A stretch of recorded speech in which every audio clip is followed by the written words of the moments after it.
Hello, welcome everyone. ફરી એક વખત તમારા માટે કંઈક નવો મસ્ત મજાનો ટોપિક લઈને આવી ગયો. કિલર સ્ટ્રેટેજી એટલે કે 80 માંથી 80 માર્ક બોર્ડની પરીક્ષામાં લાવવા માટે કેટલી વસ્તુનું ધ્યાન રાખવું. જો હવે બહુ ઓછા દિવસ બાકી રહી ગયા છે, હોશિયાર હોય કે કોઈ અન્ય વિદ્યાર્થી હોય, પૂરામાંથી પૂરા માર્ક લાવવા હોય તો એના માટે નાની નાની ભૂલો કરે છે. હવે ક્યાં ભૂલ થાય છે અને ક્યાં ભૂલ નથી કરવાની, આ બંને વસ્તુ સમજી લાવો.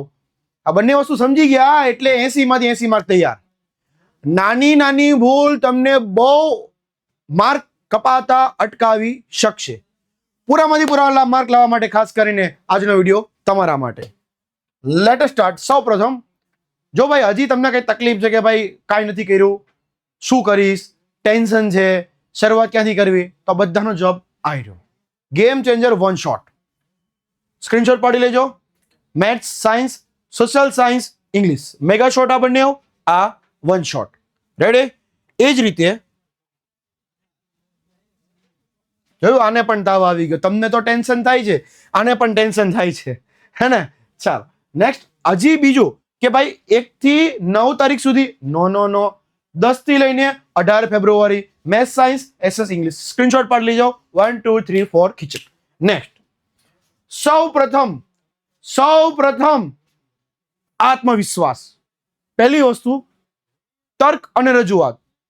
ગોખણપટ્ટી નેવર. તર્ક અને માળખું. એક પ્લાનિંગ કરો કે ભાઈ તમે અમદાવાદ જવું હોય તો કેટલું પ્લાનિંગ કરો છો? આટલા વાગે જશું, આટલા વાગે આવશું, અહીંયા રોકાશું, લગ્નમાં છે, આ છે, તે છે. એવી રીતે આ વિષયનું પણ પ્લાનિંગ કરવાનું છે. બીજી વસ્તુ, 80 માંથી 80 લાવવા અશક્ય નથી, શક્ય છે. આ વિષયમાં 80 માંથી 80 આવે. બીજી વસ્તુ, ટોપર શું કરે છે? આપણા ટોપર, મેં એની પરથી રહસ્ય જાણ્યું કે ભાઈ ટોપર 80 માંથી 80 કઈ રીતે લાવે છે. સૌથી પહેલા અધર રીડિંગ સેમ થિંકિંગ, એટલે કે રજૂઆત અલગ હોઈ શકે છે. પેપર લખવાની પદ્ધતિ ખાસ કરીને અન્ય ભાષા કરતા સામાજિક વિજ્ઞાનની ભાષા વાપરવાની રહેશે. બીજી વસ્તુ, હવે પેપર લખવાથી લઈ પેપરમાં કેમ માર્ક લાવવા, આ બધી વસ્તુ શીખવી હોય તો એના માટે છે A1 બેચ, 299 રૂપિયા ઓનલી ફોર. જોઈન થવા માટે 99 બેચ 44 400 માં કોલ કરી આ બેચની અંદર જોડાઈ જાઓ. ચાલે. ત્યારબાદ સૌથી વધારે તમે જે કરો છો એ તો કે ગધેડા મજૂરી, ગધા વૈતરું જેને કહેવાય. આડેધડ વાંચન, કોઈ આયોજન નહીં, કોઈ પ્લાનિંગ નહીં. કેટલા ચેપ્ટર છે? પહેલા તો 23. તો તમને ખબર છે કે તમને તમારાથી કેટલા ચેપ્ટર થઈ ગયા છે?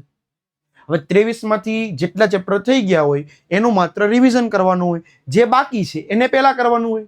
મને ઘણા બધા વિદ્યાર્થીઓ પૂછે કે સર શરૂઆત ક્યાંથી કરવી, તો હું એટલો ચોક્કસ એટલો જવાબ આપીશ કે શરૂઆત જ્યાંથી જે ચેપ્ટર તમારા એકેવાર થયા જ ન હોય, અઘરા પડતા હોય, યાદ ન રહેતા હોય, એને પહેલા કરવાના રહેશે.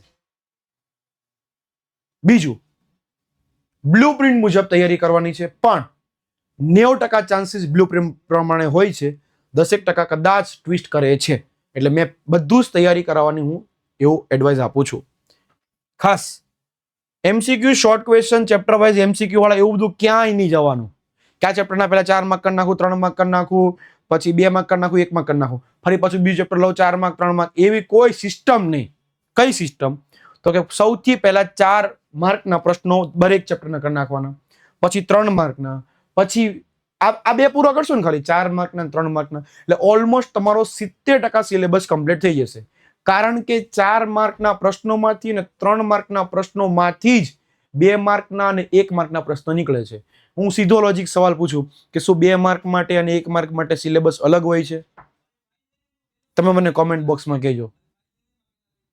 તો તમારા મગજમાં જવાબ હશે કે ના સર સિલેબસ સેમ જ હોય છે. તો પછી આપણે સ્માર્ટ વર્ક કરીશું. 4 માર્કના પ્રશ્નો, 3 માર્કના પ્રશ્નો ખાસ કરીશું અને પછી 2 માર્ક અને પછી 1 માર્ક પર જશું.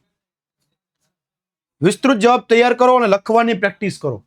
હવે જવાબ લખવા માટે શું કરવાનું? હું બધા સવાલ જવાબ લખવા બેસવાના નહીં. શોર્ટ મુદ્દા બનાવવાના છે. શોર્ટ મુદ્દા બનાવવાના છે. જે મુદ્દા બનાવેલા હોય એની પ્રેક્ટિસ કરવાની છે.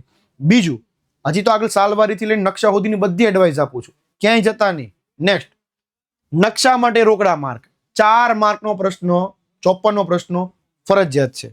એના માટે રોજ 5 મિનિટ કાઢો. અને 5 મિનિટ કઈ, જ્યારે તમે સુવા જાઓ ને, જ્યારે સુવા એની છેલ્લી 5 મિનિટ આમ તમને બગા હોવા જાય ને, મને હવે કરવું જ નથી, એની છેલ્લી 5 મિનિટ ખાલી નકશા માટે આપી અને પછી સુવા જવાનું. નકશા માટે હું 2 કે 3 દિવસની અંદર તમારા માટે શોર્ટકટ વિથ મેપ લઈને આવું છું, તો વિડીયો પણ જોવાનું ભૂલતા નહીં ખાસ. નેક્સ્ટ, આપણી ઇન્સ્ટાગ્રામ ચેનલ, વોટ્સઅપ ચેનલ અને સાથે સાથે આપણી આ સાયન્સ કોમર્સની ચેનલને સબસ્ક્રાઇબ કરી દેજો. કારણ કે જો કોમર્સ લેવું છે તો પણ અમે સાથે છીએ, સાયન્સ લેવું છે તો પણ સાથે છીએ. 10મા પછી આપણી ક્યારેય કોઈ વિદાય થશે નહીં, એટલે કે તમે અમારાથી અલગ થવાના નથી. પરિવાર હતો, છે અને રહેશું. નેક્સ્ટ, સૌથી પહેલા મુદ્દાસર જવાબ લખાણ, લાંબા ફકરા નહીં. હું કહું છું ભાઈ કે 1 થી 24 પતી એટલે 25મા પ્રશ્ન વિભાગ બી થી શરૂઆત થાય, ત્યાંથી લઈ છેક 53મા સવાલ સુધી એક પણ સવાલમાં ફકરો નહીં લખતા. એકદમ પોઈન્ટ ટુ પોઈન્ટ આ રીતે પોઈન્ટ ટુ પોઈન્ટ લખવાનું છે. ફકરાવાળી સિસ્ટમ ઇટ્સ રોંગ. ગુજરાતી નથી, કોઈ અન્ય ભાષાનો વિષય નથી, સામાજિક વિજ્ઞાન છે. મુદ્દાથી મુદ્દા જવાબ લખવાનો રહેશે. નેક્સ્ટ વાત કરીએ કે ભાઈ તફાવતના પ્રશ્નો હોય, કોઈ તફાવતના પ્રશ્ન હોય તો એની અંદર A B એટલે કે જે પ્રશ્ન આપેલા હોય સામસામે એને તફાવત પાડો. 3 મુદ્દા 3 મુદ્દા. હવે 2 માર્કનો સવાલ હોય ને તો બે બાજુ 3 મુદ્દા લખજો. જો કે આવે 2 મુદ્દા જ, પણ એક એક્સ્ટ્રા લખીને આવજો, કદાચ કોઈ આમ તેમ થાય તો. 3 માર્કનો તફાવત હોય તો સામસામે બે બાજુ 4 એટલે કે 8 મુદ્દા. અને 4 માર્કમાં તફાવત પૂછી લે તો બે બાજુ 4 માર્કમાં ઓલમોસ્ટ નહીં જ પૂછે, પણ પૂછે તો પણ બે બાજુ 4 દુ 8 મુદ્દા લખીને આવજો. ખાસ તમારું આખું પેપર લખાઈ જાય પછી મુખ્ય શબ્દો ઉપર પેન્સિલથી અંડરલાઈન કરવાની છે. શું કામ? કારણ કે આખું પેપર વાંચવા માટે કોઈ પેપર ચેક કરનાર પાસે સમય હોય નહીં. રેડી? એટલે જે મુખ્ય શબ્દો છે, જે સાલવારી છે, જે સંખ્યા છે, એના ઉપર પેન્સિલથી ખાલી સામાન્ય લીટી કરવાની છે. કોઈ ડિઝાઇન દોરવાની નથી. ડિઝાઇન કોઈ દોરવાની નથી. વિદ્યાર્થીઓ ખાસ કોપી કેસ થઈ જશે. સિમ્પલ ખાલી લીટી દોરવાની જ રહેશે અને આખું પેપર ચિત્રી નહીં દેતા. 2 માર્કનો સવાલ હોય તો દરેક મુદ્દામાં 1 કે 2 લીટી, 3 માર્કનો હોય તો દરેક મુદ્દામાં 2 કે 3 શબ્દ નીચે. આખું પેપર ચિત્રી નહીં દેતા. મહત્વના શબ્દો ઉપર ખાસ. બીજું, સ્ટાર્ટ ન્યૂ સેક્શન એટલે કે નવો પેજ, નવા પાને.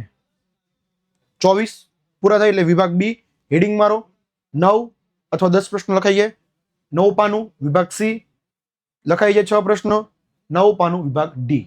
ચાલો, ઇતિહાસ રચ્યો હોય તો ઇતિહાસ રચીશું, પણ સાથ અને સહકારની જરૂર તમારી રહેશે. જોડાવાનું ભૂલતા નહીં મારા વાલા.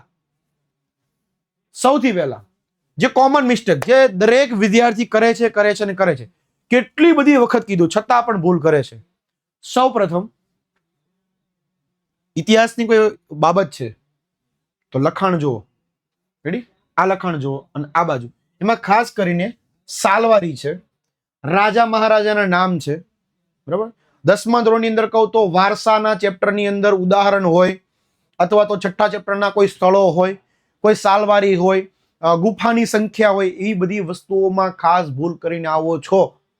નથી આવડતી તો કંઈક અન્ય વિકલ્પ કાઢો, પણ ખોટી લખીને નહીં આવો. એક ભૂલ, એક સંખ્યામાં ભૂલ, અડધો માર્ક કપાઈ જાય. બીજા રાજ્યમાં ભૂલ, અડધો માર્ક કપાઈ જાય. એવા 4 ભૂલ ના કપાઈ જાય તો 2 માર્ક કપાઈ જાય. સમજાય છે? ચાલો, નેક્સ્ટ. નકશામાં શું ભૂલ કરો છો? આ નકશો છે, બરાબર? તો એક્ઝેક્ટ અહીંયા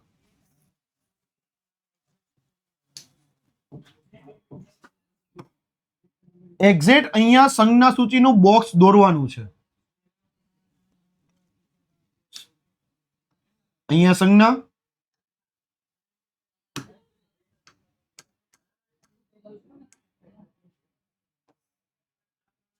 બાજુમાં સૂચિ.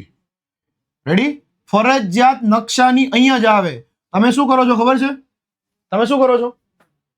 પુરવણીની પાછળ, નકશાની પાછળ સંજ્ઞા સૂચિનું બોક્સ દોરો છો. નકશાની પાછળ દોરે નો, નકશાની એક્ઝેક્ટ નીચે જમણી બાજુ દોરવાનું રહેશે. સંજ્ઞા, બાજુમાં સૂચિ, અહીંયા રીતે ખાનું દોરી દેવાનું. બરાબર?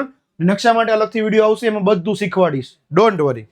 હવે અહીંયા તમે કોઈ પણ પ્રશ્ન લખ્યો છે, અહીંયા સંજ્ઞા મારી દીધી. એ સંજ્ઞા અહીંયા આવે છે તો અહીંયા સંજ્ઞા પણ મારવાની ને સૂચિ પણ લખવાની.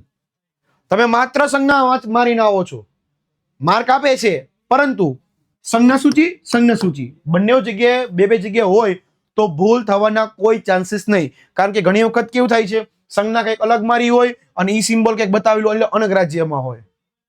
રેડી? ભૂલ તમે ટ્વિસ્ટ ઉતાવળમાં કરીને આવો છો. બે જગ્યાએ સંજ્ઞા સૂચિ, બે જગ્યા પર સંજ્ઞા સૂચિ. આ નકશાની મેથડ છે. નકશામાં ટોટલી પેન્સિલનો જ ઉપયોગ કરવાનો છે, ક્યાંય પેનનો ઉપયોગ કરવાનો નથી. ત્રીજું, એક ચેકછાક ઓછી કરો. બહુ બધી વખત આપ ભૂલ કરો છો. લખે પછી આમ ચેકે, બહુ ગોબરું એટલે બહુ ગંદુ પેપર લાગે. પેપર ચેક કરનાર વ્યક્તિને વાંચવું ન ગમે, એને સમજાય નહીં કે કયા કયા શબ્દો ચેકેલા છે, કયા જોવાના છે, કાંઈ ખબર ન પડે. સિમ્પલ હિસાબ છે. ભૂલ થાય છે.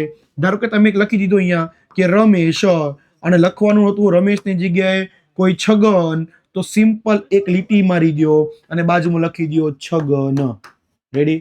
લ્યો, હવે મને તમે જ કહેજો કોમેન્ટ બોક્સની અંદર કે આ ચેકચાક વાળું સારું લાગે કે એક લીટી વાળું સારું લાગે. તો તમે ઓબ્વિયસલી કહેશો કે એક લીટી વાળું સારું લાગે. તો આ બધી કોમન મિસ્ટેક કરવાની નહીં. હું ફરી વખત કહું છું, સંખ્યા, સાલવારી, રાજા મહારાજાના નામ, સ્થળોના નામ, રાજ્યના નામ, જિલ્લાઓ, બરાબર, આ બધામાં ભૂલ કરવાની નથી ખાસ. નેક્સ્ટ, આપણા પેપર સેટ અને સોલ્યુશન બંને અવેલેબલ છે. ઓછો સ્ટોક છે, જલ્દી ઓર્ડર કરો. અને સાથે સાથે આપણી હેતુલક્ષી પ્રહારની પીડીએફ પણ છે. વિભાગ એ માટે પૂરામાંથી પૂરા લાવવાના ચાન્સીસ છે. પીડીએફ ને ડાઉનલોડ કરવા માટે નીચે આપેલી લિંકમાંથી કરી શકો છો, અથવા તો એની ન સમજાય તો હેલ્પનો વિડીયો પણ જોઈ શકો છો. રેડી? પૂરામાંથી પૂરા મારો મિશન છે વિભાગ એ માં 24 માંથી 24. તો મને જે વિદ્યાર્થીના 24 માંથી 24 માર્ક લાવવાના હોય અને જે વિદ્યાર્થીએ પીડીએફ લઈ લીધી હોય તો મને કોમેન્ટ કરી આપજો #mission24. #mission24 કોમેન્ટમાં કરી આપજો. સર, હવે પેપર 3 કલાકનું હોય છે, 3.25 કલાકનું હોય, 3 કલાક ને 15 મિનિટનું હોય છે. જો સૌ પ્રથમ તમને 10 વાગે પેપર આપી દેશે, 10 થી લઈને 10:15 સવારે વાંચવા માટેનો સમય આપશે. ત્યારે તમને પુરવણી નહીં આપે, એટલે એ 15 મિનિટમાં તમે ફરજિયાત તમારે પેપર વાંચવું જ પડશે. આયોજન કરી લેજો કે વિભાગ BCD માં કેટલા લખશો અને વિભાગ એ ના જવાબ મનમાં ખાલી યાદ રાખવાના રહેશે. તમને ટીક માર્ક નહીં મારવા દે, ખાલી પેપર વાંચવાનું છે, પેન પેન્સિલ હાથમાં લેવાની નથી. સૌ પ્રથમ 10:15 થી 10, અહીંયા ભૂલ થઈ ગઈ છે. હા, 10:15 થી 10:30 15 મિનિટ તમારે વિભાગ એ માટે, ઓબ્જેક્ટિવ વિભાગ એ માટે આપવાનું છે. 15 મિનિટમાં વ્યવસ્થિત ફટાફટ વિભાગ એ આપી દેવાના. નથી આવડતું એકાદ બે સવાલ વિભાગ એમાં જગ્યા છોડી આગળ વધી જાઓ. 10:30 થી 11:30 1 કલાકમાં વિભાગ બી ટૂંકા પ્રશ્નો પૂરા કરી દો. 5 મિનિટ આમ તેમ થાય તો ચાલે. આ મેં સમજ આયોજન કરી આપ્યું છું. તમે તમારી રીતે આમાં પ્લસ માઇનસ કરી શકો છો, પણ તમને કઈ ન સમજાય તો આ પ્લાનિંગ મુજબ રાખજો. 11:30 થી 12:15 PM સુધી વિભાગ સી, એટલે ઓલમોસ્ટ તમને મળશે 45 મિનિટ. આમાં 1 કલાક, આમાં 45 મિનિટ અને આમાં પણ 45 મિનિટ વિભાગ ડી લોંગ ક્વેશ્ચન માટે વિથ મેપ. 1 વાગે એક્ઝેક્ટ તમારું પેપર લખીને કમ્પ્લીટ થઈ જશે. 1 વાગે વોર્નિંગ બેલ પડે એટલે સૌ પ્રથમ પહેલા પુરવણી બાંધી દેવાની છે, દોરાથી વ્યવસ્થિત બાંધી દેવાની છે. જેટલી એક્સ્ટ્રા પુરવણી લીધી હોય એ બધામાં 01 પત્રકમાં બધું રેડી કરી દેવાનું અને આખી પુરવણી મારી દેવાની, બારકોડ સ્ટીકર મારી દેવાનું, બધું કમ્પ્લીટ કરી અને આખી પુરવણી રેડી કરી નાખવાની. પછી 10 મિનિટ વધે એમાં તમારે છેલ્લું 10 મિનિટ રિવિઝન કરવાનું, જોઈ લેવાનું કે ભૂલ નથી કરી, અને જે પ્રશ્ન તમારે એમ લાગે કે ભાઈ બધું લખાઈ ગયું, અંડરલાઈન થઈ ગઈ, બોક્સ ઉપર થઈ ગયું, વિભાગ ઉપર બોક્સ થઈ ગયું, પછી વધે તો એક્સ્ટ્રા પ્રશ્ન લખવાનો આગ્રહ રાખજો. આ છે તમારું ટાઈમ મેનેજમેન્ટ. ઘડિયાળ સાદી પહેરીને જવાની, ઘડિયાળ મુજબ યાદ રાખવાનું કે આટલા મિનિટમાં આટલો વિભાગ પૂરો કરી દેવાનો છે. ન પૂરો થાય તો આગળ વધી જવાનું છે. સમય બચે તો આ છેલ્લી 10 મિનિટમાં. અને છેલ્લે અંતે એક કોમેન્ટ કરી આપજો કે ગુજરાત બોર્ડ કે હર બચ્ચે કે દિલ में रूल किसका? ગુજરાત બોર્ડ કે હર બચ્ચે કે દિલ में रूल किसका? રોલ વિદ્યાગુલ કા. વિડીયો કેવો લાગ્યો ખાસ કોમેન્ટ બોક્સમાં જણાવજો. અંતે મળીશું નવા વિડીયો સાથે. બાય.